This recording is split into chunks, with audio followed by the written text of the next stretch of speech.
1월 23일 오늘의 말씀은 누가복음 8장 16절에서 39절입니다.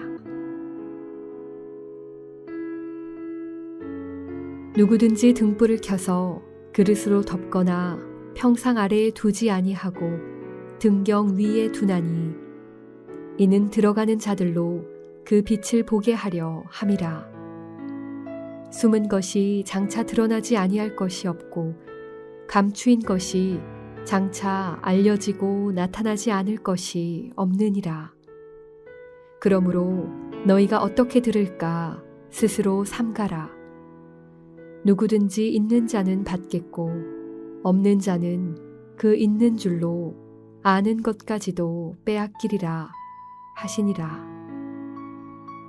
예수의 어머니와 그 동생들이 왔으나 무리로 인하여 가까이 하지 못하니 어떤 이가 알리되 당신의 어머니와 동생들이 당신을 보려고 밖에 서 있나이다.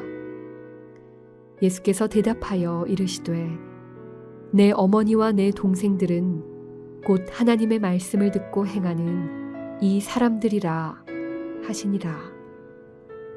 하루는 제자들과 함께 배에 오르사 그들에게 이르시되 호수 저편으로 건너가자 하시매 이에 떠나 행선할 때에 예수께서 잠이 드셨더니 마침 광풍이 호수로 내리침에 배에 물이 가득하게 되어 위태한지라. 제자들이 나와 깨워 이르되 주여 주여 우리가 죽겠나이다 한데 예수께서 잠을 깨사 바람과 물결을 꾸짖으시니 이에 그쳐 잔잔하여 지더라. 제자들에게 이르시되 너희 믿음이 어디 있느냐 하시니 그들이 두려워하고 놀랍게 여겨 서로 말하되 그가 누구이기에 바람과 물을 명함에 순종하는가 하더라. 그들이 갈릴리 맞은편 거라사인의 땅에 이르러 예수께서 육지에 내리심에 그 도시 사람으로서 귀신 들린 자 하나가 예수를 만나니 그 사람은 오래 옷을 입지 아니하며 집에 거하지도 아니하고 무덤 사이에 거하는 자라. 예수를 보고 부르짖으며 그 앞에 엎드려 큰 소리로 불러 이르되 지극히 높으신 하나님의 아들 예수여 당신이 나와 무슨 상관이 있나이까. 당신께 구하노니 나를 괴롭게 하지 마옵소서 하니 이는 예수께서 이미 더러운 귀신을 명하사 그 사람에게서 나오라 하셨음이라. 귀신이 가끔 그 사람을 붙잡음으로 그를 쇠사슬과 고랑에 매어 지켰으되 그 맨 것을 끊고 귀신에게 몰려 광야로 나갔더라. 예수께서 내 이름이 무엇이냐 물으신즉 이르되 군대라 하니 이는 많은 귀신이 들렸음이라. 무적행으로 들어가라 하지 마시기를 간구하더니 마침 그곳에 많은 돼지떼가 산에서 먹고 있는지라. 귀신들이 그 돼지에게로 들어가게 허락하심을 간구하니 이에 허락하시니 귀신들이 그 사람에게서 나와 돼지에게로 들어가니 그때가 비탈로 내리달아 호수에 들어가 몰사하거늘 치던 자들이 그 이루어진 일을 보고 도망하여 성내와 마을에 알리니 사람들이 그 이루어진 일을 보러 나와서 예수께 이르러 귀신 나간 사람이 옷을 입고 정신이 온전하여 예수의 발치에 앉아 있는 것을 보고 두려워하거늘 귀신 들렸던 자가 어떻게 구원받았는지를 본 자들이 그들에게 이르매 거라사인의 땅 근방 모든 백성이 크게 두려워하여 예수께 떠나가시기를 구하더라. 예수께서 배에 올라 돌아가실새 귀신 나간 사람이 함께 있기를 구하였으나 예수께서 그를 보내시며 이르시되 집으로 돌아가 하나님이 내게 어떻게 큰 일을 행하셨는지를 말하라 하시니 그가 가서 예수께서 자기에게 어떻게 큰 일을 행하셨는지를 온 성내에 전파하니라.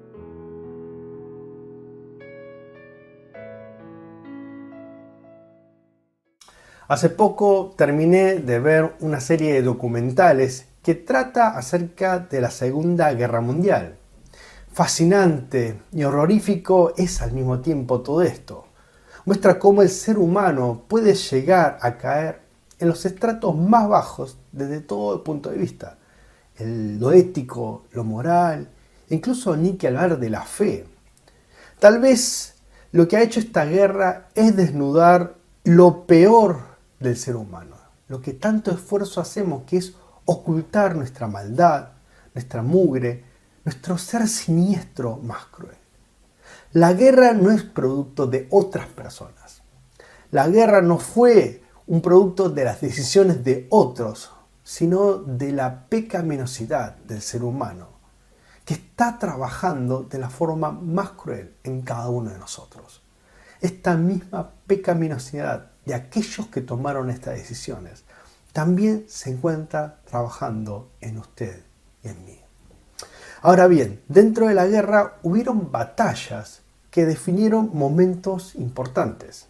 Por ejemplo, hay una batalla que es clave, que es la invasión de Francia por parte de la Alemania de Hitler.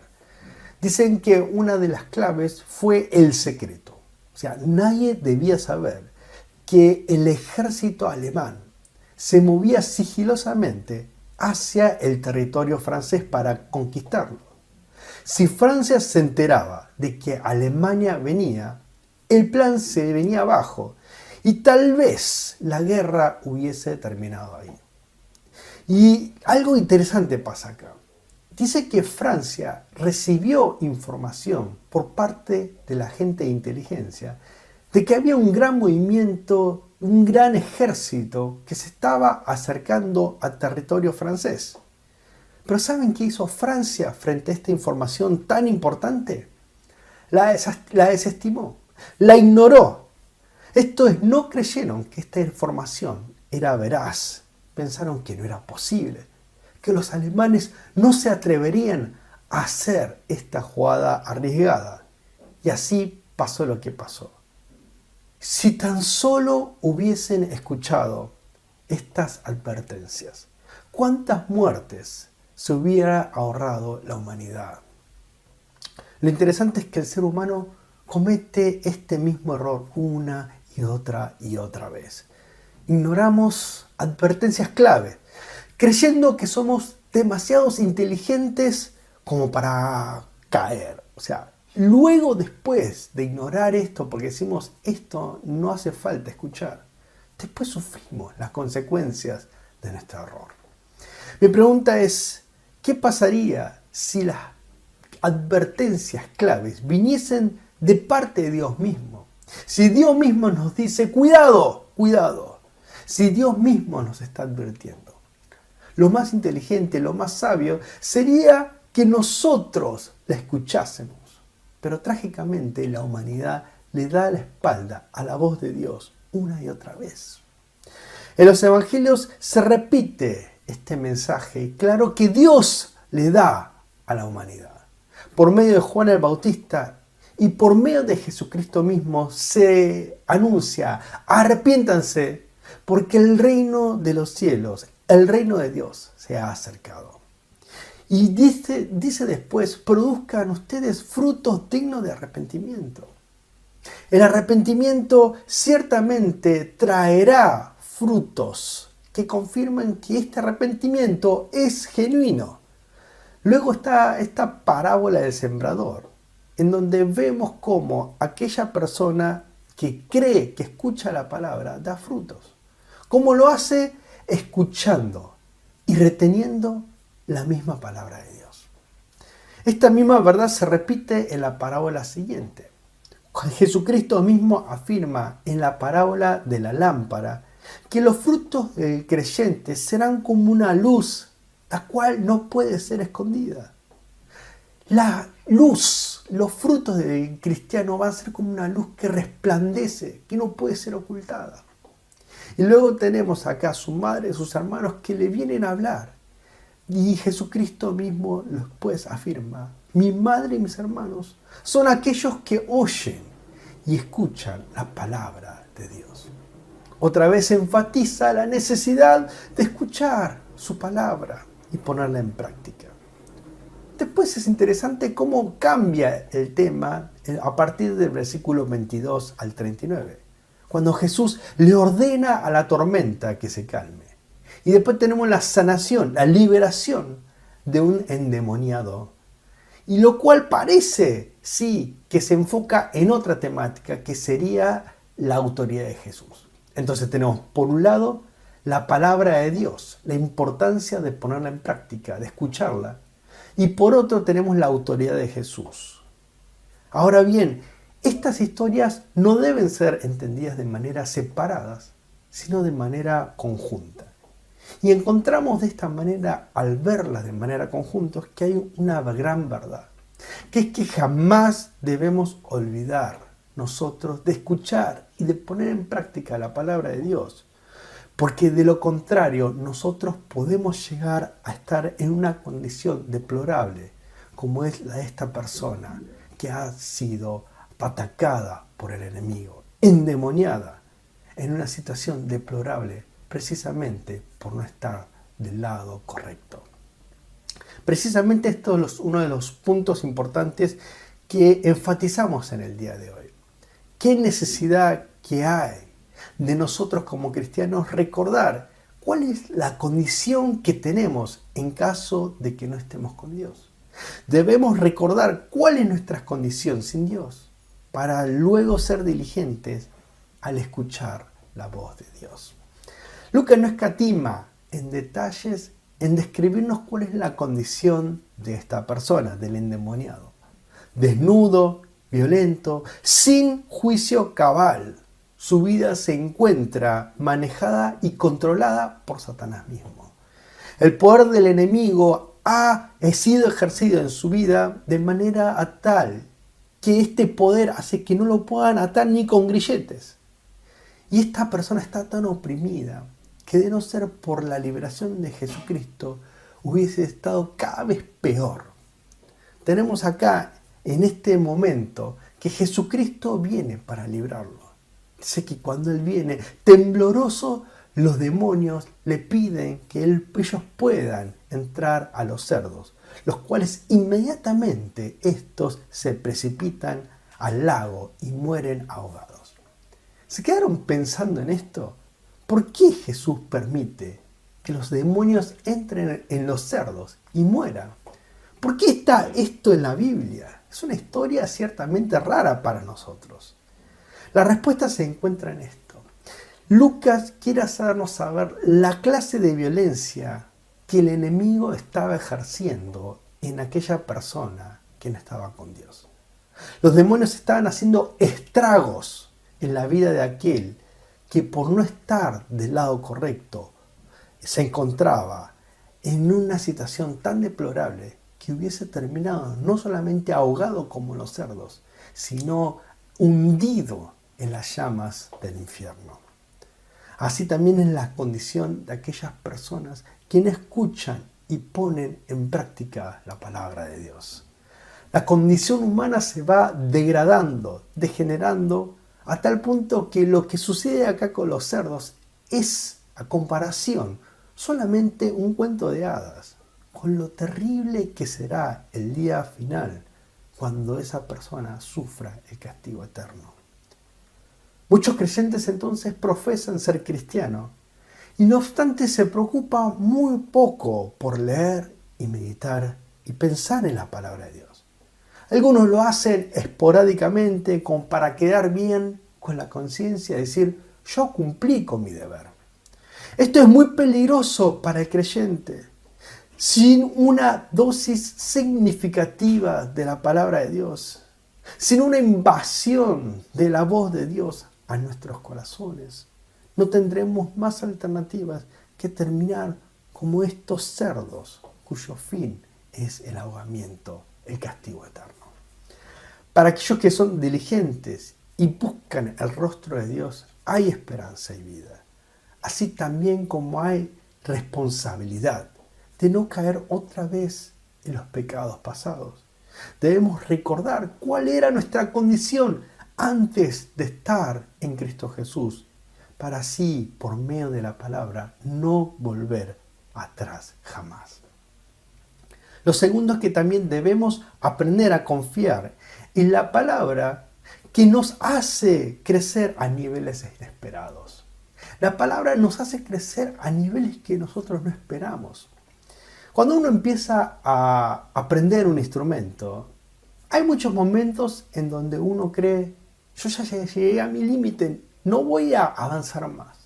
Y no obstante, si uno persiste y no se deja llevar por estos pensamientos, su calidad como músico va a ir creciendo cada vez más y más, hasta llegar a niveles insospechados.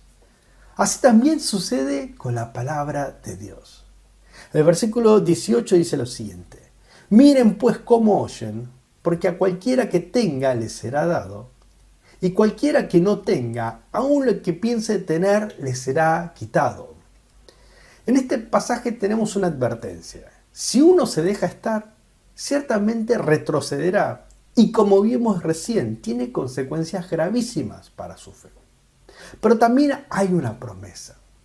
A cualquiera que tenga le será dado, dice la palabra. Esto es, aquella persona que tiene, si es diligente en la palabra de Dios, tendrá cada vez más y crecerá a niveles insospechados. Cuando dejamos de ver la palabra de Dios como un deber, cuando se convierte en vital, como el alimento necesario para mi vida, para mi alma, toda nuestra perspectiva va a cambiar. Y es que nuestra mente, nuestro cuerpo, nuestras emociones mismas comenzarán a depender de la palabra de Dios, tanto que si no pasamos un día fuera de ella, nos desesperamos. Es una tragedia para nosotros. Y es que la palabra de Dios nos dirige hacia Dios mismo, cuya hermosura y belleza no tiene límites. La palabra de Dios alimentará nuestra alma de la presencia misma de Dios, de modo que nunca va a quedar satisfecha, siempre vamos a querer más y más. Es así que podemos confesar, como el salmista dice en el Salmo 42:1, como ansía el venado las corrientes de las aguas, así te ansía a ti, oh Dios, al alma mía. Ansiemos, anhelemos y alimentémonos día a día de la palabra de Dios, de modo que nuestra fe crezca a niveles inesperados, insospechados. Y es que el Dios que nos ha prometido la vida eterna, nos promete aún en esta tierra poder ver un destello de su gloria por medio de su palabra. Entonces no nos conformamos con lo que tenemos, anhelamos más y más de Dios por medio de su palabra. Que la hermosura de sus dichos llene nuestros corazones sedientos, así como también nos lleve a niveles inesperados. Que los hijos e hijas del reino de Dios confiesen con corazón abierto, como ansía el venado las corrientes de las aguas, así te ansía a ti, oh Dios, el alma mía. Amén. Vamos a orar. Padre Celestial, cuán importante es que nosotros no retrocedamos, sino que sigamos avanzando, Señor, en el conocimiento de tu hermosura, de tu grandeza. Y en esta batalla por conocerte más y más, te pedimos, ayúdanos a no caer, a no volver atrás, sino seguir avanzando para llegar a niveles insospechados, a niveles en donde podamos ver tu hermosura de una manera increíble. Y así nuestros corazones anhelen más y más de ti. Te doy gracias y oramos en el nombre de Jesucristo. Amén.